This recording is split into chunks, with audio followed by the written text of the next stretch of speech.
Hello, friends and brothers, and welcome back to the Masonic Roundtable, a weekly program where Masons from around the world get together to talk about Masonic news and opinions in a friendly and social manner. The standard disclaimer applies. The thoughts and opinions expressed here are solely the opinions of the participants and do not represent any Grand Lodge statements or positions. Make sure you keep your conversations open for the public and on the level. To interact with us, as usual, you can talk to us via Twitter at our Twitter handle at Mason Roundtable, or on the Facebook event page for episode 122, Officer Installations. And as usual, my name is John Ruark. I am a past master of the Patriot Lodge number 1957 in Fairfax, Virginia, and currently serving as Junior Warden. And I'll hand it off to Robert Johnson in the Mobile Masonry van for his introduction. Hey guys, Robert Johnson, past master Waukegan Lodge number 78 in Waukegan, Illinois, current secretary and host of the Masonic podcast, Whence Came You? Yeah, and coming to you live from, I like Mobile Masonic Command. Does that sound better? I think it sounds better. I'm going to go with it. All right, trademark that. Great, thank you, Robert. Now introducing Juan Sepulveda. Hello, everybody. Juan Sepulveda here from Orange Blossom Lodge number 80 in sunny Kissimmee, Florida, and the host of the Winding Stairs Freemasonry podcast. Thank you, Juan. And last but not least is our very own Jason Richards. Last but not least for now. For now. Hey, everybody. Jason Richards coming to you from my basement. The Senior Warden of Acacia Lodge number 16 in good old Clifton, Virginia. Good to be here as always. Sorry, ladies, he's taken. Right from his basement. Cool. Great. Nick should be joining us in a little bit, so we'll stay tuned for that. My wife doesn't let me anywhere else in the house these days. That chain is awful short. It is. Hey, let's go to Masonic news. It's been very light this week, but I think one thing we wanted to just bring up, highlight, not really go overkill on, is Worshipful Brother Chris Hodap on his blog has mentioned that last week we talked about the Grandmaster of Arkansas, who's been crazy banning people left and right. Well, this week... Allegedly, expelling some brethren, especially Grand Line brethren, but this week he had to post a little bit of, I wouldn't say Mason shaming, but the title of his post is Reprehend with Justice. He received a 4-page email from Most Worshipful Brother J. Adam Pearson, a past Grandmaster of the Grand Lodge of South Carolina, not the jurisdiction in which he was writing about, but that didn't stop him from writing 4 pages to talk about his opinions on how things were going in the craft. A little bit of mudslinging back and forth. That I'm really less interested in. What I think is interesting is a little bit of the, not showboating, but a little bit of the back and forth that goes on with these kind of things. I think another good example of this kind of posturing that goes on, if you want to call it that, are anyone who follows Arturo de Hoyos on his Facebook page. There are a few people that will quickly try, and I say the word try, to correct Arturo de Hoyos in any of his Masonic postings, in which he will quickly not only share the information about what was said, and then more importantly, slap you down with some knowledge. And I like this approach because I think it's full and open. Everyone gets to see both sides. Chris Hodap does a good job of posting, what the material he has, so you get to see what was originally sent to him. So it's not like he said, she said, or he said in this case. But you lay all the facts out there, and you actually have a good debate with rhetoric, right? That's something we're taught to use. If someone has a beef, let's go at it. Let's actually debate this thing instead of trying to play, dramatic kids games. What do you guys think about this? I prefer ad hominem attacks. Nothing like a good straw, man. I go black and white. Juan, what's your favorite? Of the fallacies? Yeah. The slippery slope. We need to have a drinking game with the presidential debates coming up here this fall, and just see how many of those we can check off. Hey, no politics in Masonry. Right? Except everywhere we look. Yes. Yeah, no politics in Masonry unless it's about the line, the grand line. Then there's politics and masonry. Then Maybe. game on. Game on. But if you don't know what we were talking about earlier, you can go back and listen to our logical fallacies episode, where we go through and just go into just about every one of the Socratic logical fallacies. Go check that episode out. My trip to Puerto Rico was replete with rhetoric and logic exemplification. About the debt crisis? Well, more religion than politics. Mm. So it was a lot of fun. Wow, that's like the whole package right there. Oh yeah. I don't know how fun. Like when somebody says, it sounds to me like you engaged somebody in a religious debate, which is just, it's fun, but it hurts, and it's such a hard thing to do. I hope you had fun. It was, I know exactly, like the typical thing is that someone gets hurt in the process. This really was like real exemplification of proper use of rhetoric. And whenever anybody stepped out of line and tried to use logical fallacies, we would shine a light upon them and call them out and say, okay, this is what's happening. Let's move on. That's amazing. So Yes. Good on you. I like it when you can find someone who can actually, with a different opinion, actually have a good conversation that way. Absolutely. Rare to find that, but Yeah. And the main point was, if you intend to be of influence to the people around you, you cannot come into a debate expecting to change your opponent's point of view. Nope. Your delivery, your proper delivery and engagement of the rhetorical instruments is perhaps going to sway the opinion of the people that are listening, the people that respect you, that are witnessing what's happening. So it was super productive, and it brought the siblings closer together, I think. So it doesn't seem to be how it's going down in Evansville, Indiana. But look, the fact of the matter is, there is no Masonic secrecy these days when it comes to actions and Masonic conduct. People are going to find out, and if you make an ass out of yourself on social media or even in print these days, by sending a written letter to someone who's involved in social media, you darn well better have your argument straight. I'm still waiting for somebody to create the Masonic tabloid where everybody in all their groups decides to dump all of the dirty laundry, and then the admin just posts it willy-nilly. Isn't that basically the past bastard? No. There actually was one. It was called Masonic Leaks. Yes. Wait for it. I'm gonna find that real quick and screen share that.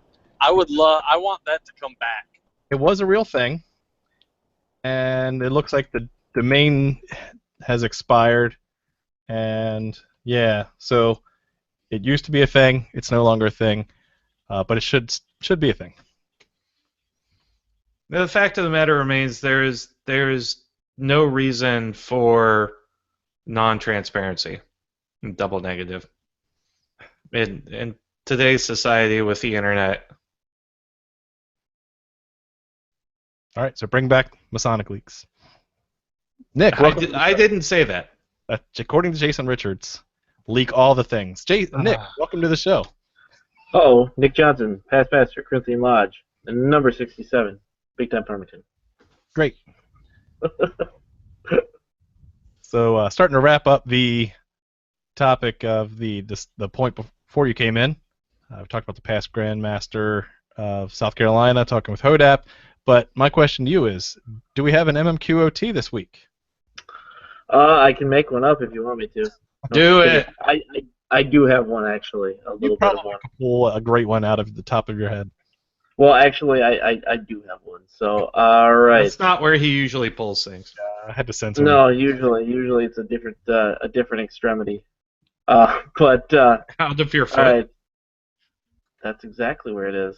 All right. So this is your question for this week. I I'm going to post everybody who answered it correctly last week's, which was the Order of Amaranth, which was Amaranta Orden. I'm going to post that on the Facebook page so that you guys can get credit.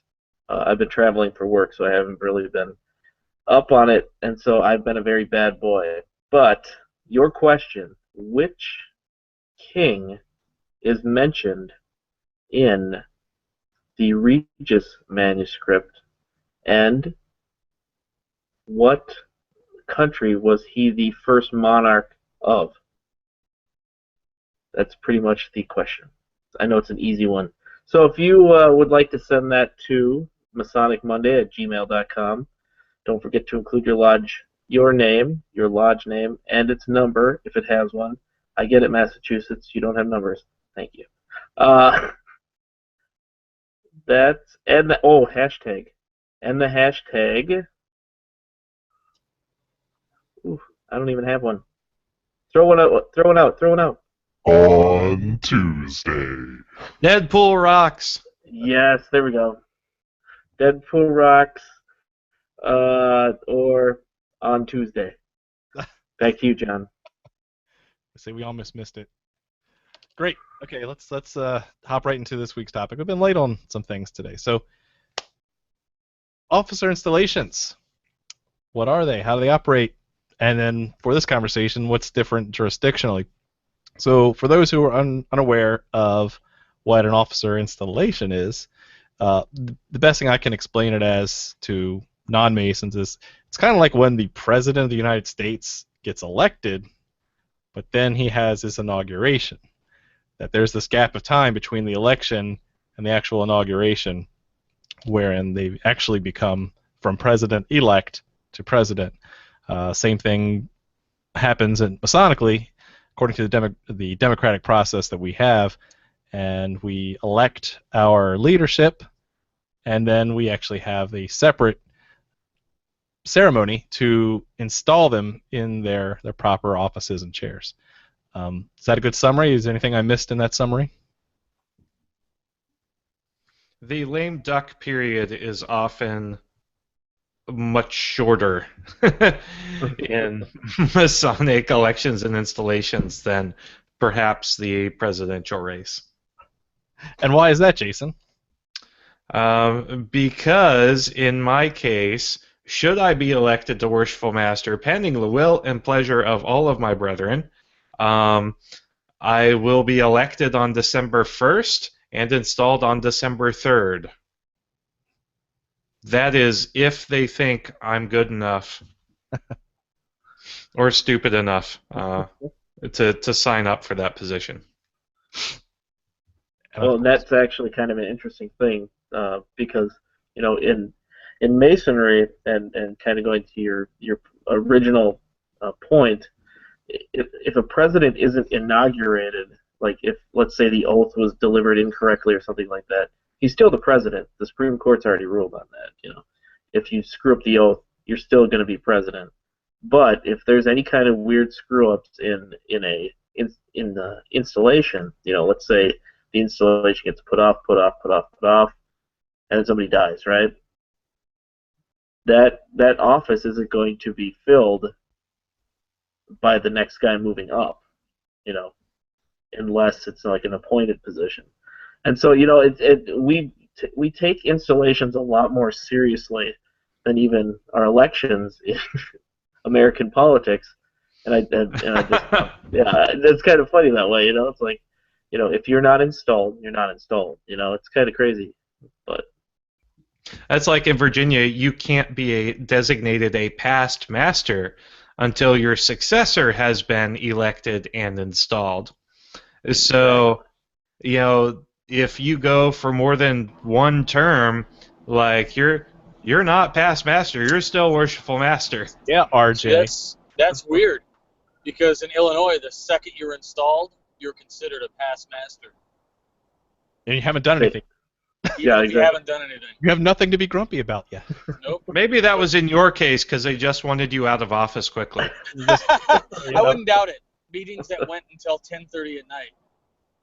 we opened at 7:15 and we'd close around 10 o'clock. But So- technically, you would have been master for a second at least. At least a second. Past. I'm a past master. The best second of masonry. There's a joke there with my wife, and I don't know. My wife. The next question I want to follow up with is, here in Virginia, and I'm sure in other jurisdictions, we have the option to have these as public ceremonies or have them as private ceremonies. Is that the same in Florida, Juan? It is. All the installations in Florida that I have witnessed, they're public.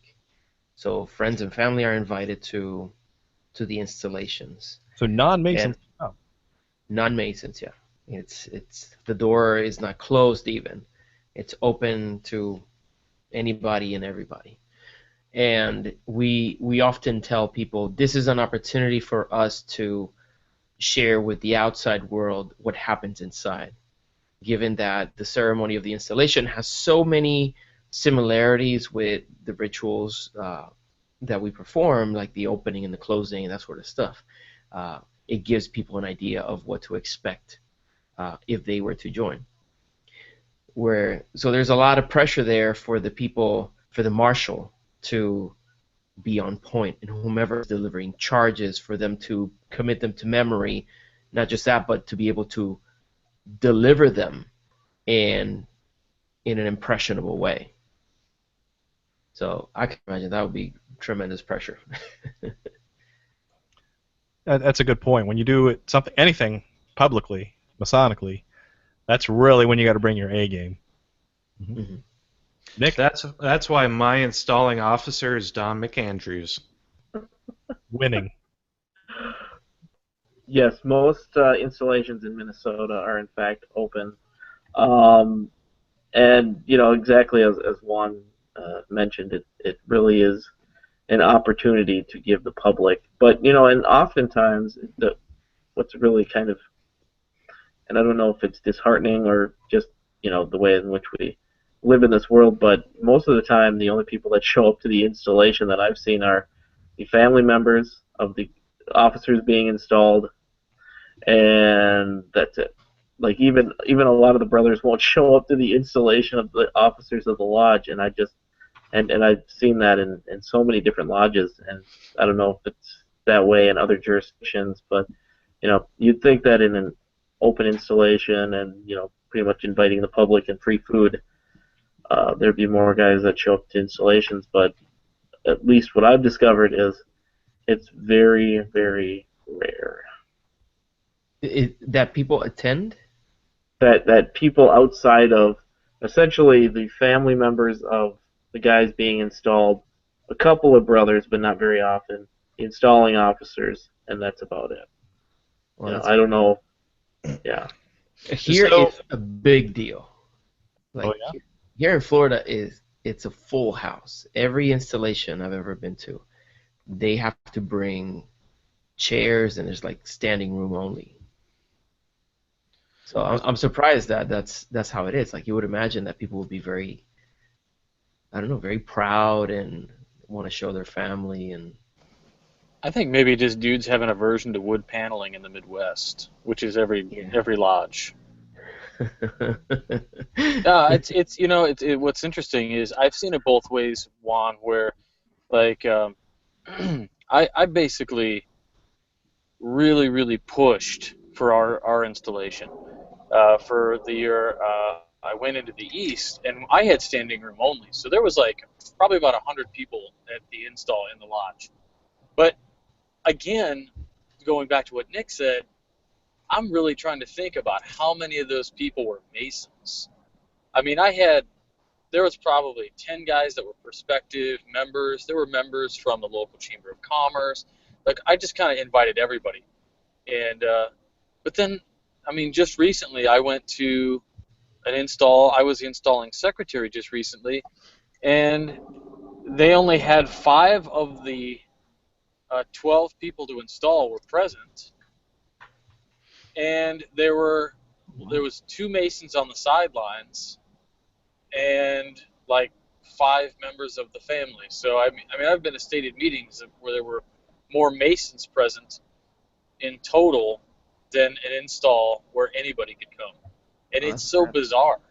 It really is bizarre. But I'm glad to hear that it's always a packed house down there. So in Virginia, we're a bit masochistic, at least in our district, and there is one of those lovely, well, you really should, revolving around installations. So if you're a stationed officer, junior warden and up, you should try to make it to every installation in your district. All 7 lodges. All 7 lodges. So you're going to 7 installations over the course of 2 weekends. Dude, you know what? I fully support that in every measure, because I'll tell you something. And I've said it before. If you're a member of your lodge and you're in the primary executive role, so senior, junior, or worshipful master, to me, it's not family first. I feel like you signed up for that. That's a secondary job, and you should be there. And really, especially right now more than ever, I really think that lodges are becoming reclusive. There isn't the district visitation. So I would definitely push for that. I think that's a good idea. But, I mean, I understand where you're coming from. You might think that it's harsh, right? But that's because you deal with it all the time. I've never had to deal with that, so I think it's a good idea. Well, again, I wasn't casting judgment on it. Sure, I understand. Well, and actually, I got to echo Robert, because I've used this term for a long time called provincial masonry. This idea that Masons rarely leave the 4 walls of their own lodge building. And the ones that do oftentimes never see anything outside of the district if they have traveled.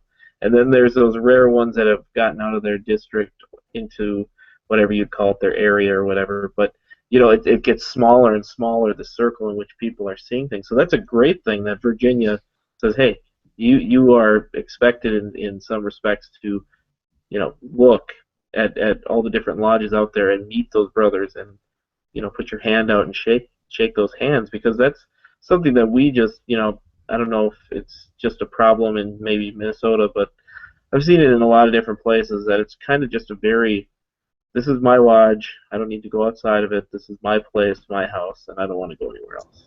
It's here too, Nick. It's here too, buddy. Oh, it's rough, man. So when you guys have a private ceremony, is it different than the public ceremony? Yes. there are, you know, and this is something that comes up, you know, people get very confused, because in Minnesota we have the Masonic manual, and that manual tells us how to do everything. And there's always this little line in it that says, private grand honors. And you cannot imagine how many people will go up to me and ask me, what are the private grand honors? Now, I can't tell you, dear listeners, I wish I could. Suffice it to say, they're secret, if you know what I mean, and you might have seen them. So, you know, that's, and so that's the thing, is there's public honors and then there's private honors, and that's pretty much the only difference.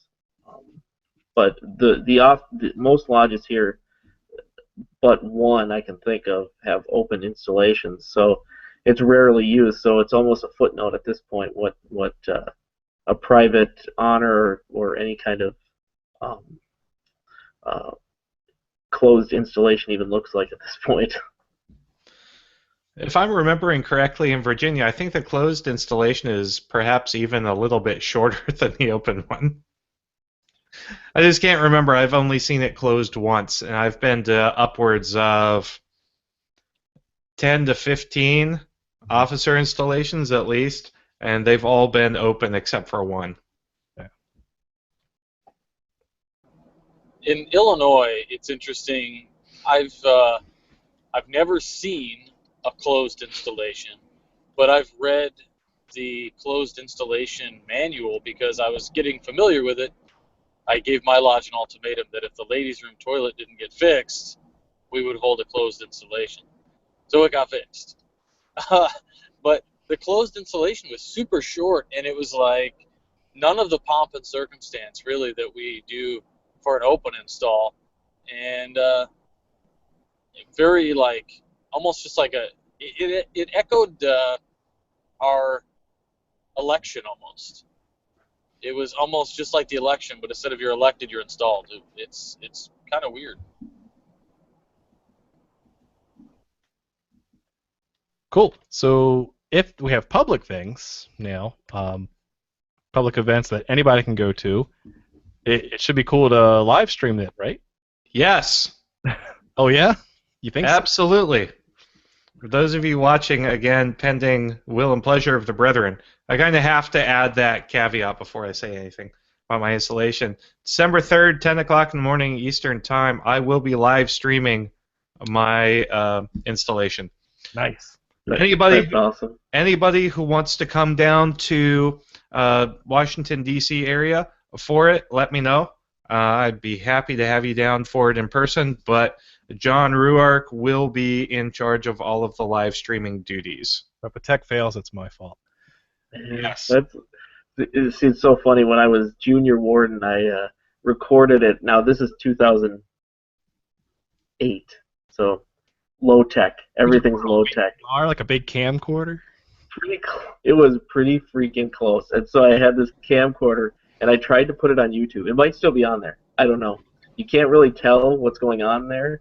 You kind of look at it and you go, "Wow, is this like some kind of like parade of old dudes or something?" Or I don't even know what this is. Is this like I'm like gonna a cattle find it. call? Yeah. I'm gonna find I it. mean, honestly, I don't know if it's still up on YouTube, but it is so grainy and so like yours is gonna be so much better. Because Yes, it will. oh Yes, it my will. god. So, our friend of the show and listener, Bill Hostler, who's a past master, he live streamed from Facebook his lodge's recent officer installations. Well, that was his first mistake, doing it off of Facebook Live. Yeah, of course. How dare we put something public out in the public? But yeah, he apparently posted something the next day where he felt like he was chastised for putting that up on Facebook. It just blows my mind. What do you guys think? It's absolutely ridiculous. Because people are dumb. Yeah. I That's watched it. a couple of seconds of it. It had women sitting on the sidelines. It had children there. That's a good close-up of the secretary's backside. Awesome. Yeah. So, It was like, camera placement. I mean, what do you say? What do you say to people that think that, well, that shouldn't be there? I would ask them If what their anybody who has logic a- is. Yeah. Who has a problem with it? I mean, if you're going to have a problem with an open installation of officers, it's open, it's to the public. So what? It's almost just asinine. I mean, it's a public thing. It's public. That's it. You've rung the bell. You can't unring the bell. It's a public thing. If they want to show up in person, they can. If they want to watch it on the internet, they can. Your It's a last public fallacy thing. is straw man. But according to our favorite British expatriate T.O. Mason, who will remain nameless, masonry should not be on the internet, as we learned at the MRF last year. All right. Well, then they can stop taking internet sales for all of their tickets. Ew. Robert, you had your Thank you for watching. live streamed as well, correct? Yeah, we had it live streamed. It's got. I mean, I would say as a YouTube thing, I mean, it was cool or whatever. I loved it. I had a lot of people, fans of WCY and TMR, watch it, and it was so cool to see the comments and stuff. Hey, we're live streaming it, and we really enjoyed it. Thanks for. I felt like I was there, and it was really cool to be able to share that with everybody. And I think members of my lodge were pretty cool with it, as long as there was one guy who said he didn't want him. He wanted to make sure he was out of the camera angle. I said no problem. But it was great. We got a great reception from it. Nobody from my Grand Lodge ever said anything about it because, I mean,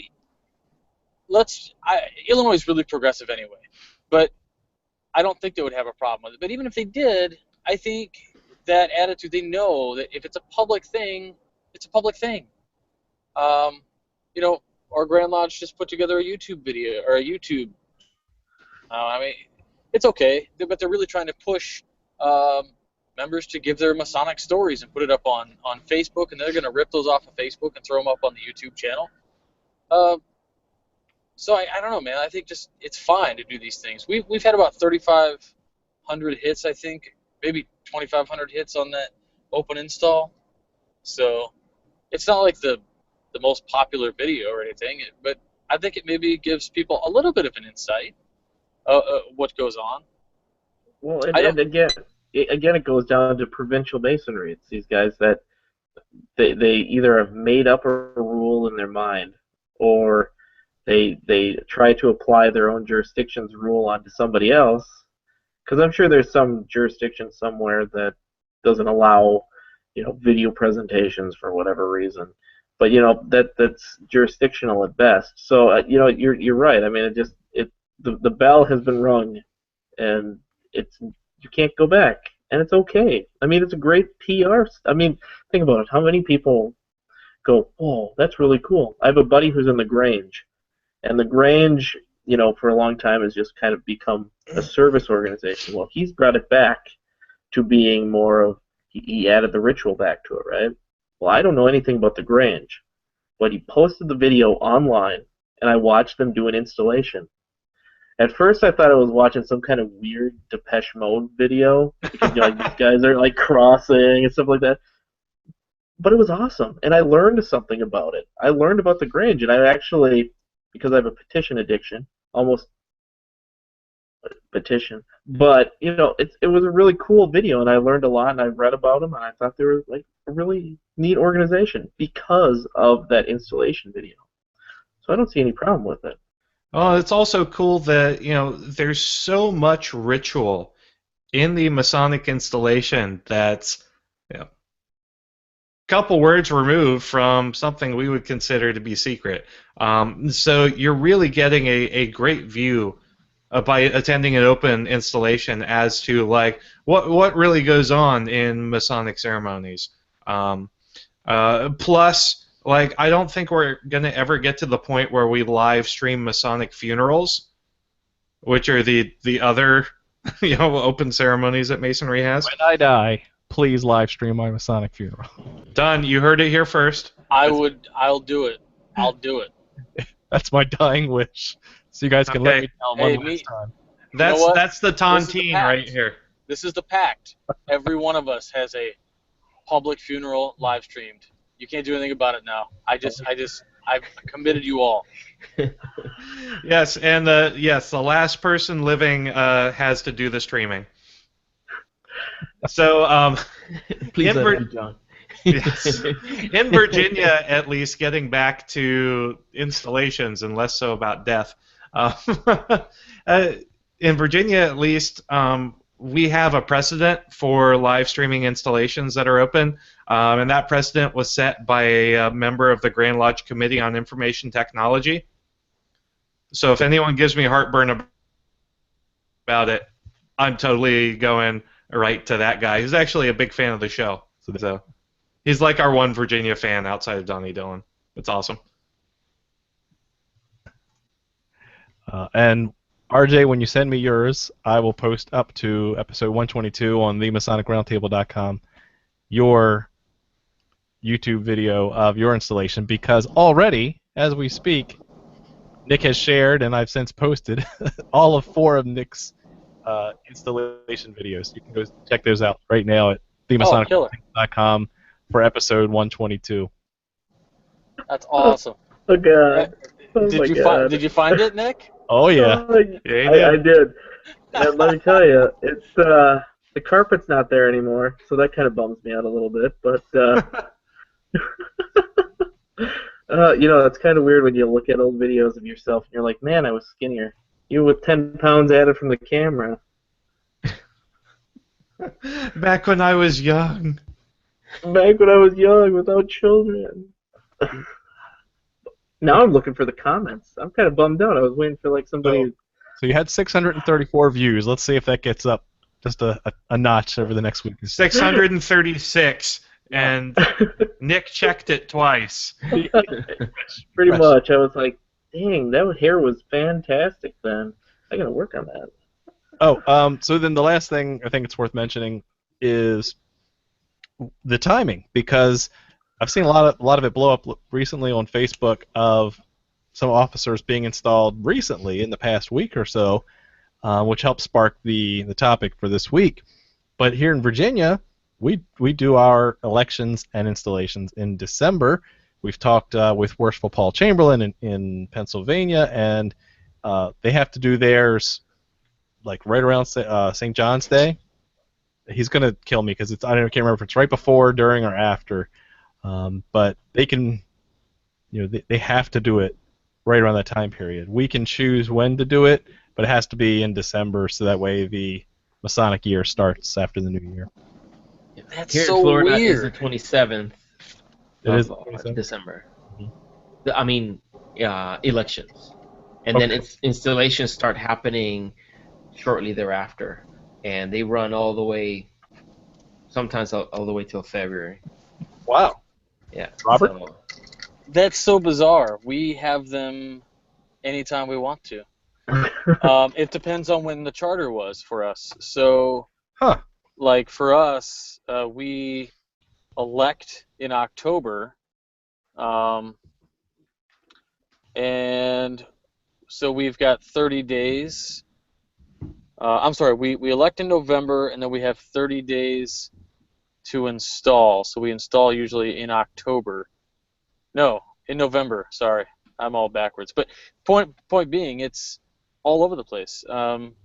There's installations that happen all year round everywhere. In Minnesota, there's always a concern of snow, so my lodge always puts the installation sometime in November, hoping that the first snowfall doesn't happen until the first or second week of December. So for here, it's really just a decision based on temperature. I know one lodge here that installs in the summer. They used to install in the winter, discovered that a lot of their members didn't really like that, and then changed the bylaws and then started installing in the summer instead. And so Why it's don't you pretty guys? much Well, why don't you guys install during that one day of summer that you guys have? That would be great. Make it really easy. pretty much it would be nice because you know what, we could just all this like line us all up in a row and then just installing out you and you and you. You're all installed. So, fun fact. So, Free installations for everybody. you get installed. Hey, fun fact. That's actually why we have our presidential elections, or inaugurations, occur in January, because that statistically is the best chance of no rain. It might be cold, but that's the statistical best opportunity to not have it cloudy, raining, etc. We don't want another Harrison death. That's no 4-hour speeches in the rain. We got to stop that. I just watched that Parks and Rec episode last night. Here's the coat Harrison should have worn. All right, good stuff, guys. Let's go over to social media and see what they're talking about. Lots of good pictures so far.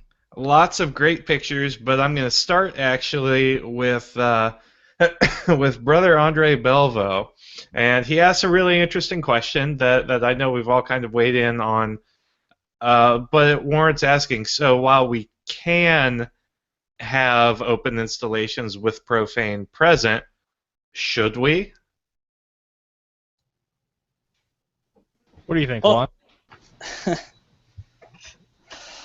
you said profane brethren? Yes, or the profanes, not profane brethren. The profane present. Rack 'em, Okay. rack 'em. If I said profane brethren, that was all me, not Andre. I don't see a problem with it. It's not like there's no revelation of secrets or modes of recognition or anything like that. Are we being too out in the open? I don't think so. I mean, I don't have a problem with it. I really see it as that opportunity to show people a little bit of the flavor of what it's about. Especially considering all the negative views that the ignorant have towards Freemasonry, and when I say the ignorant, I mean it as an insult. Uh, uh, when you take that in consideration, here's an opportunity where you can see that there's no sacrifices being made, that there's an incredible reverence shown to deity and an incredible respect for people of different religions. So I think it's a good opportunity for people to take a look at what's happening within closed doors. And before I move on, I wanted to clarify. I exaggerated a little bit earlier in the episode when I said that installations go all the way down to February. January 31st was the last one, so almost. If someone got sick that day, it would have gone to February. So from Brother Ken Lotman, newly designated past master, Brother Ken Lotman, as of 2 days ago. Congrats, buddy. He says it's up to the master's discretion if it'll be open and closed in Texas, but most lodges choose open. He had Most Worshipful Grand Master and Right Worshipful Grand Marshal as installing officers for his lodge's installation, and 50 people came who were mostly family. That's still awesome. Like 50 people who come, and even when you look at these officer installations, I think one thing we really didn't touch on so far in this episode was the fact that we have these people who come, and yeah, they're mostly family, but how amazing is it that family comes? Like, that kind of support is just pretty incredible. Yeah, and I think the whole reason to have an open installation, I've had that in pretty much every office I've had, is kind of, and I hope she doesn't hear me through the wall, buy-in a little bit with the family. There's a little bit of buy-in because there's a lot of it. Yeah, because they see you with these other guys, and they kind of figure out that, whoa, this is kind of a little bit more of a big deal than what I thought it was. You just, it wasn't just your local theater group. This is, an actual administrative position that requires a lot of time. Yeah, and so you get a little bit of buy-in in a public installation that you don't get. Especially with like family. So like my wife had, I don't know, for my year when I went into the East, she had all of her brothers and sisters there. Her dad was there. Like, people I hadn't seen in a while, and it really lent to the, I don't know, kind of the credibility. Like my wife's sister goes, "Oh, you got that lodge meeting thing tonight?" Yeah. Yeah, I do. Okay. But then when she sees, they go, "Oh, wow, there was a lot of people here, and this whole building's yours, and you have to do this, and you have to do that." Yeah. Yeah, and you hear the, "Oh, wow, that was impressive." I wanted to read something to you that the first time I witnessed an installation, this stuck out to me. This is at the beginning of the installation. The installing officer says, "Therefore, my brethren and friends, here assembled, be it known to you that we are lawful Masons, true and faithful to the law of our country, and engaged by solemn obligations to be serviceable to our brethren and all mankind, and to fear God, the great architect of the universe." And I thought it was poetic in the way that it's presented, where you have that moment where we're not saying, people believe that we're a religion, but no, here you hear that general description of the great architect of the universe, and there's a lot more here that you're gonna have to tune into. I don't know how similar they are to Florida and Virginia, but there's a lot of language that kind of reinforces some of those things that, no, we're not conspiring against our government. Right. No, we're not trying to convince you that our God is, this or the other. You just haven't received those degrees yet. Yeah, I know. True story. Yeah. Confirmed. But if you aren't conspiring against the U.S., why do you say the Pledge of Allegiance? Oh, wait, that doesn't make sense. Never mind. To cover. We're triple agents. Technically, that's not happening during our meeting. It's right before it starts. No, it happens during our meeting. People just lie. So let's get back to awesome stuff on social media. So Brother Scott Sherman said that Boston University had its installation of officers last Saturday, and he was honored to serve as installing master and to be installed as the second secretary since their rechartering in 2012. So congrats, Scott. That's awesome. Well, I don't know. What secretary, is that congratulatory, or should we feel some remorse? Let's move on. I think a lot of it is I think a lot of it is Scott being a bit of a masochist and doing it to himself. We love you, Scott. So interestingly enough, from Brother Nathan Rolfson in Nebraska, he says lodges under the Grand Lodge of Nebraska elect their officers at their November regular communication, with installation occurring in the month of January. So that's much more along the lines of presidential inauguration and election timelines. Yeah, it is. The installation of officers can be closed or open to the public. That's a long time to like hang out and wait. Like I get elected, or Nick gets elected, whoever gets elected. We have 30 days. Well, not even, right? Because we have to have, if you get elected, you have to preside over the next meeting as the master. So you only have a little ways. You got like 2-3 weeks tops. I have 2 days, ostensibly. Yeah. So I'm sorry, I was reading a note from Alex Powers that made me laugh. So sorry, I'm late to the game here. I've been watching on my cell phone and just got into the house. So a couple points here at the end. I very much wanted to stream or at least record my lodge's installation this year, but I have 2 officers that didn't want to have any form of photo or video. It makes it very difficult at times for any like form of promotion. He says, I also want in on the pact. Live stream my Masonic service when that time comes. So we're going to create a hashtag that's like stream my Masonic funeral, and we're just going to go with it. I'm all in. Let's do it. Yeah. Well, and I should say, one of the biggest honors I've ever had is I've actually been the installing master twice, including a mentee of mine. And honestly, it's one of the biggest honors you can ever receive is actually being installing master, because it does feel a lot like a torch is being passed, and that the reason they're asking you to do it is because of just how much respect they have for you, and in turn how much respect you have for that person. So I was fortunate to be the installing master for Corinthian this year, and it was really, I mean, we had a full house, and so it was a little unnerving, a little bit. Not that I mind public speaking, but I mean our lodge building was full, and so it was a little bit of a nervous occasion, but at the same time I was deeply honored to be able to serve in that position. So if you have the chance to be installing master, take that person up on the offer. I find that funny that you mentioned that, because around these parts, you get asked to be installing master because you know the ritual, and that's it. It was Saturday. We're like Alex Trebek here. It's, you read from a card. You read it verbatim, so it's like What?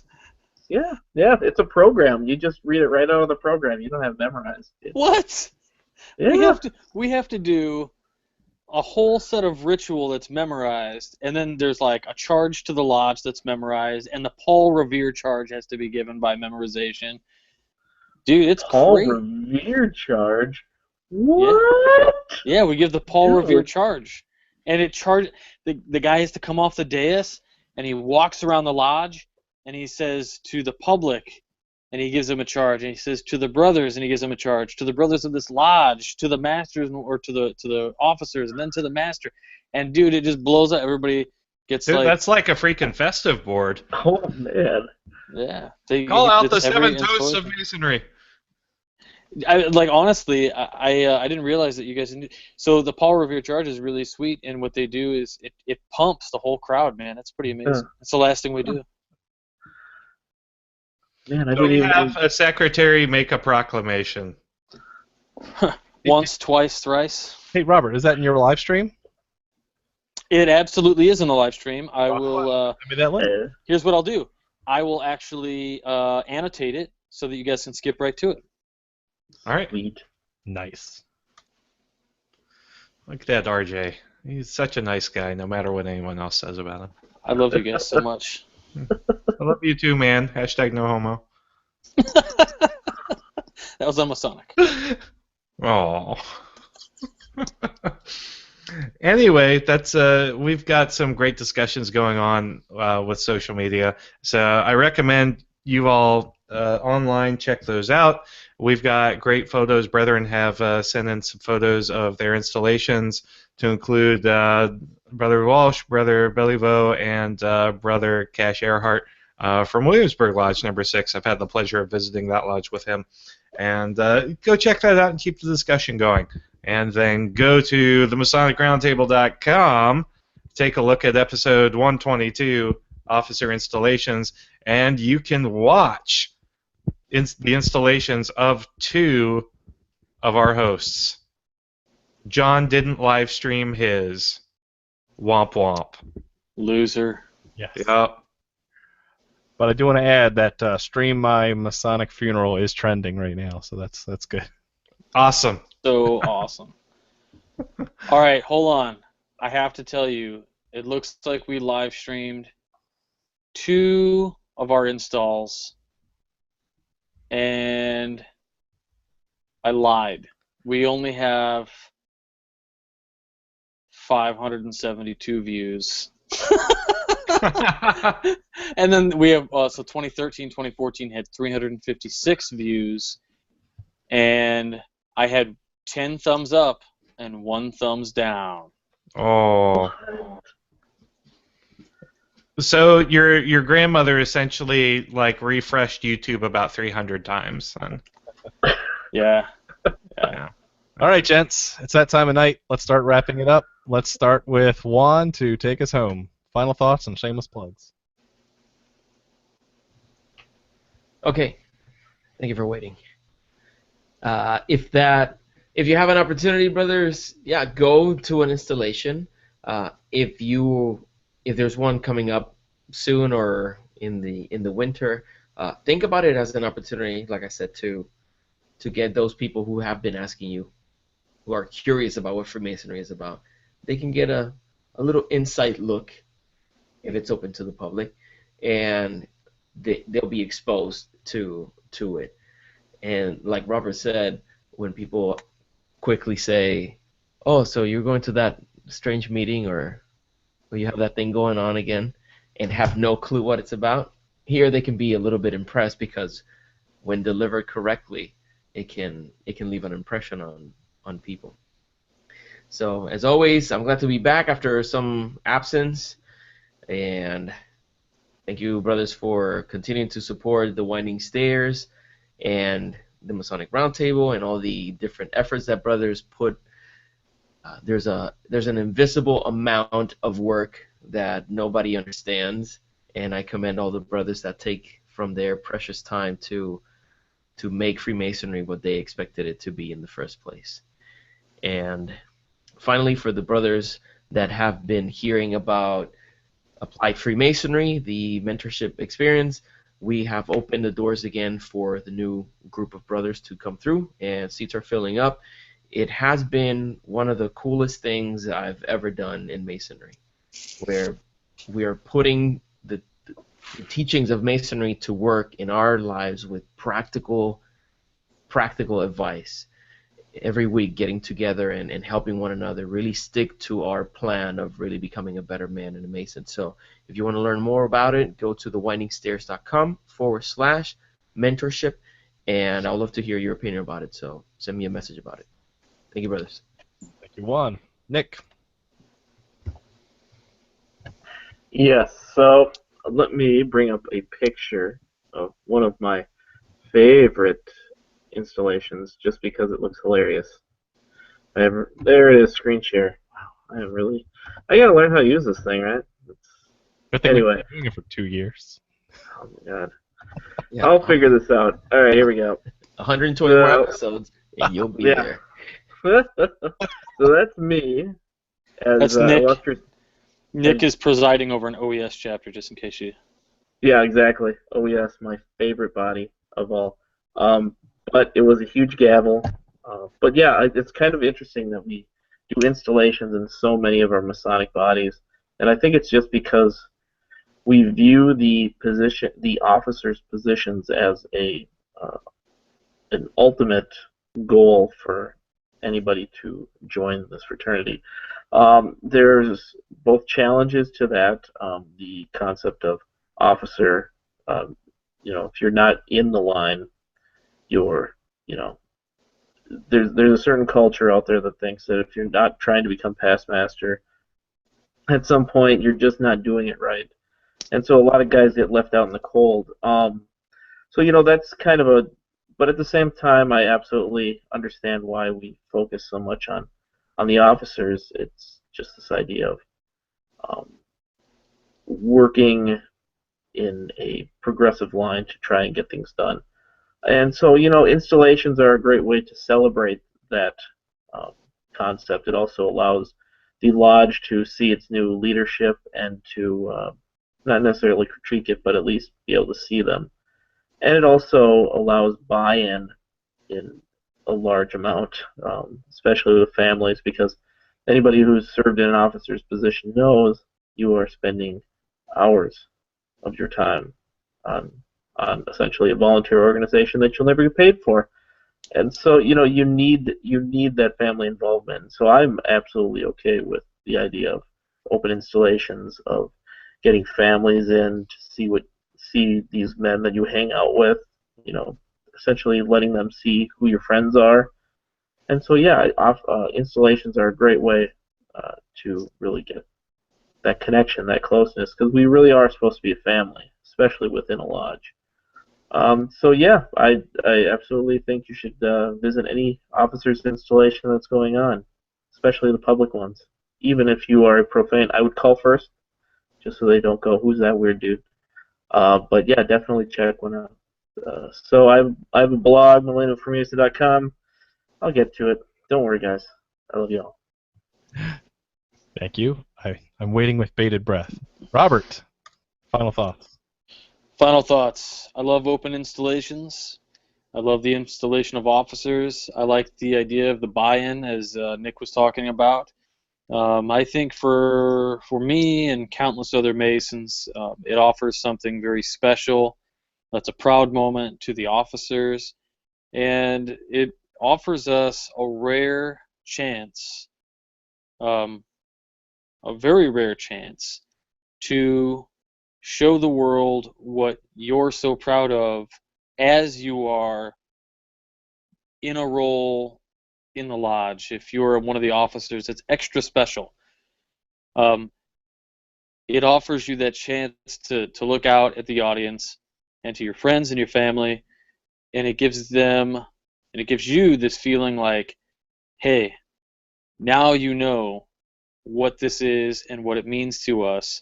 And hopefully, if you were listening to the poetry that is the ritual that goes into these things and the passion which the installing officers deliver this stuff, that it's something just so special.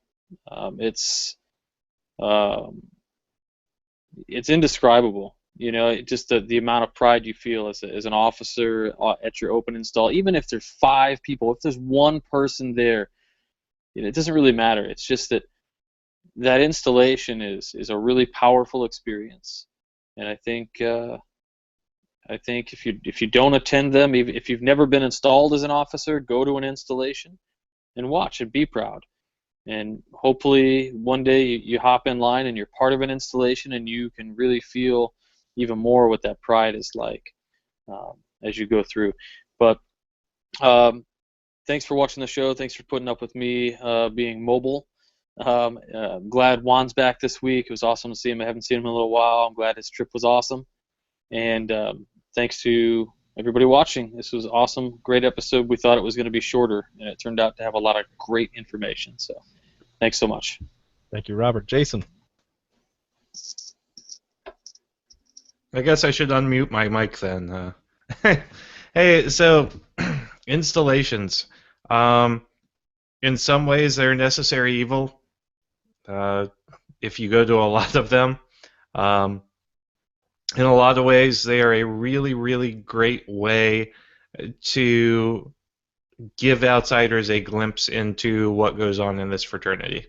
So for anyone who's interested, December 3rd of this year, 10 o'clock in the morning. As we get closer to that date, I'll set up the live stream events. It'll be on MasonicFinder.com. I'll put that up there tonight, and you all are cordially invited to either attend in person or via live stream. And I will do my best not to completely destroy Acacia Lodge next year. It's a noble effort. Yes. Good job. Okay, so in conclusion, should public installations be live streamed? I say absolutely. I have an anecdotal piece where in my mother lodge, Herndon Lodge, we had friends show up to see what this whole masonry installation thing is all about, and they later became a brother. So that is a public ceremony. It's public on purpose, which means that the Grand Lodge approved it to be public. So then, therefore, that is something that we should promote in the public, and if the public is now included online, then sure, why not? But we do have evidence of it bringing people into the craft, not just as observers. So if you are not a Mason, find your local lodge and go to their installation. Nick said courtesy would be to call them first and let them know, but if it's public, please show up, because this is a great opportunity. As was alluded to earlier, the language that's used is very Masonic and gives you if you really open your ears, it gives you a great peek behind the curtain of what Masonry is really about. I really can't stress that enough. So that's all I got. Check it out, and see you next week. So thanks very much for watching, and keep searching for more light. Have a good night.